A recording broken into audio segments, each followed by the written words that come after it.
छत्तीसगढ़ सरकार पर राशन घोटाला करने और कवर्धा में पक्षपातपूर्ण कार्रवाई को लेकर भारतीय जनता पार्टी ने गांधी चौक में धरना प्रदर्शन किया। छत्तीसगढ़ सरकार पर मंच से भाजपाइयों ने जमकर भड़ास निकाली। धरना प्रदर्शन के बाद राज्यपाल के नाम ज्ञापन सौंपा गया।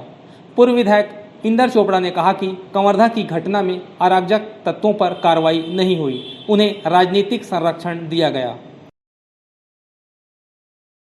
वैक्सीन है, इस पप्पू दिवालिये ने क्या किया? कोवैक्सीन नहीं लगाएंगे। कोवैक्सीन अल्पसंख्यकों के बीच में यह कहा कि आपको नपुंसक बनाने के लिए कोवैक्सीन चालू किया गया। क्रांति, और जब इसकी सप्लाई राज्यों को की गई, 1,70,000 वायल, इसी मंच से हम चैलेंज कर रहे हैं।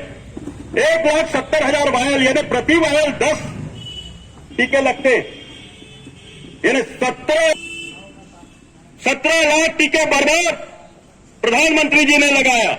धमतरी जिले में हम लगातार संपर्क में रहे कलेक्टर से और सीएमओ से, और जो कोरोना प्रभारी थे उनसे, वीरेंद्र साहू जी, हमसे शुरू करिए भाई। कोवैक्सीन हमारे प्रधानमंत्री ने लगाया है, अगर उनको कुछ होगा तो हमको भी कुछ होगा। आपको पता होगा कि धमतरी में कोवैक्सीन का पहला टीका मैंने प्रचार प्रसार के लोगों को बुलाया और कोवैक्सीन स्टार्ट हुआ।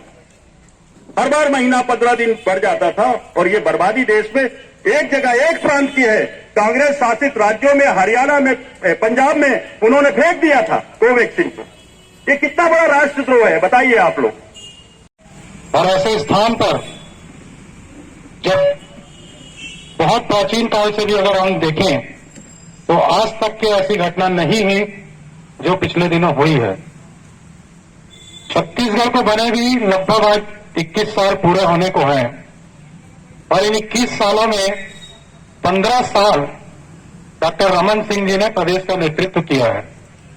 और इन 15 साल के नेतृत्व में वो केवल कवर्धा जिले से वो आते हैं, उसके बावजूद भी वो जो सौम्य चेहरा और वो जो सर्व स्वीकारिता उनकी पूरे प्रदेश में थी, आप सभी जानते हैं इन 15 सालों में किसी भी तरह की जाति हिंसा, किसी भी प्रकार का ये उन्माद आपको देखने को नहीं मिला होगा।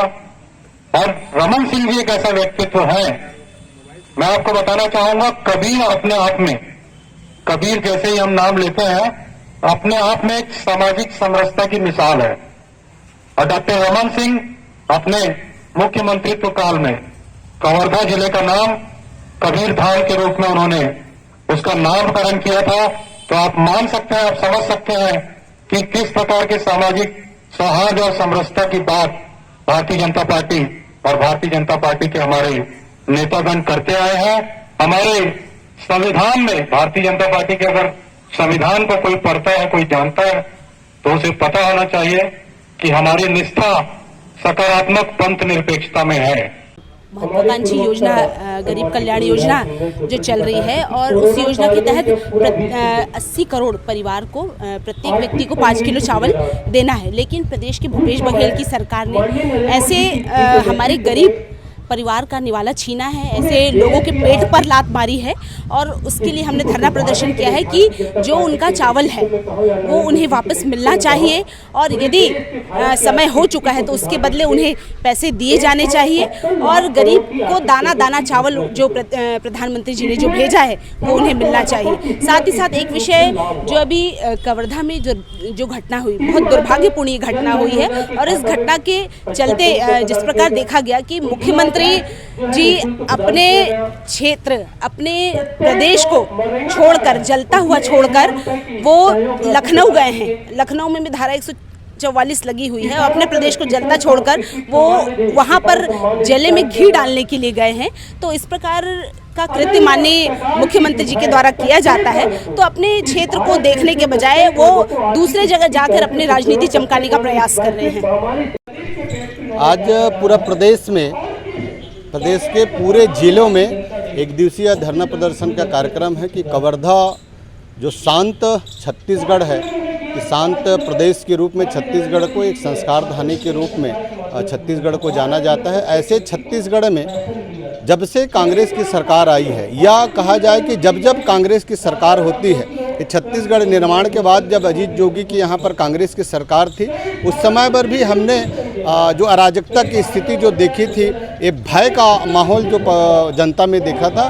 और आज भी जब 15 साल के शासन, एक सुशासन के बाद, डॉक्टर रमन सिंह के भारतीय जनता पार्टी के सुशासन के बाद पुनः जब कांग्रेस का शासन आया, तो फिर से इन्होंने अपने इसको चरितार्थ करते हुए कांग्रेस की जब कांग्रेस आएगी, सांप्रदायिकता के आड़ में अराजकता फैलाने का, एक भय का माहौल पैदा करने का प्रयास इनके द्वारा किया जाता है। और हम सभी जान रहे हैं कि कबीर धाम, कबीर के नगरी, और भगवान जो संत कबीर थे, जिन्होंने भगवान राम के लगातार उन्होंने जो उनके ऊपर, भगवान राम के ऊपर उन्होंने लगातार एक ग्रंथ का निर्माण किया, उनके दोहों और उनके माध्यम से हम उन चीज़ों को आज भी सुनते और चित्तार्थ करते हैं। ऐसे इसमें एक वर्ग विशेष के द्वारा और वर्ग विशेष के मंत्री के द्वारा इस प्रकार के घटना किया जाना, यह प्रदर्शित करता है, यह दिखाता है कि एक समय में ये कितना सुनियोजित तरीका था कि छत्तीसगढ़ का मुख्यमंत्री उत्तर प्रदेश के एयरपोर्ट में बैठे हैं और उसी समय यहाँ पर यह घटना घटित किया जाता है, एक दिन के अंतराल में यह घटना घटित किया जाता है। तो यह पूरी तरीक़ा से ऐसा लगता है कि सुनियोजित तरीक़ा से सांप्रदायिकता की आड़ में एक काउंटर उत्तर प्रदेश से छत्तीसगढ़ को मेल करने का या एक काउंटर करने का प्रयास भूपेश बघेल ने जो किया है, यह कुत्सित और बहुत ही गंदा और घिनौना उनका प्रयास है। कहीं न कहीं इसमें षड्यंत्र की बू आती है और उसके न्यायिक जांच की मांग भारतीय जनता पार्टी ने राज्यपाल से मिलकर भी किया है। हम सभी उनका उसमें संबंधित जो आईजी हैं विवेकानंद, उनके ऊपर भी एफआईआर होनी चाहिए, ऐसे मांग हम भारतीय जनता पार्टी की तरफ से, और न्यायिक जांच की मांग हम शासन की करते हैं। मुख्य रूप से कवर्धा में बेगुनाह निर्दोषों के ऊपर कार्रवाई की गई है। जो अराजक हैं उनके ऊपर कार्रवाई नहीं हुई है, उनको राजनीतिक संरक्षण प्राप्त है। इस प्रदेश में कुर्सी की लड़ाई में अराजक स्थितियां पैदा कर रही है सरकार। और अभी जो एक विषय था जिसके लिए राशन दुकानों में धरना दिया गया, वो विषय ये है कि कोरोना काल से जो सरकार ने सहयोग किया, केंद्र सरकार ने, उस मामले में जो आवंटित किया गया था, प्रति व्यक्ति देना है बीपीएल परिवारों को राशन कार्ड के, जो उनके मिलने वाले राशन के अतिरिक्त अगर 5 लोग हैं तो 25 किलो, वो कहीं 2 किलो, कहीं 3 किलो, कहीं नहीं दिया जा रहा। ये एक बहुत बड़ा राशन घोटाला है, इसके खिलाफ ये धरना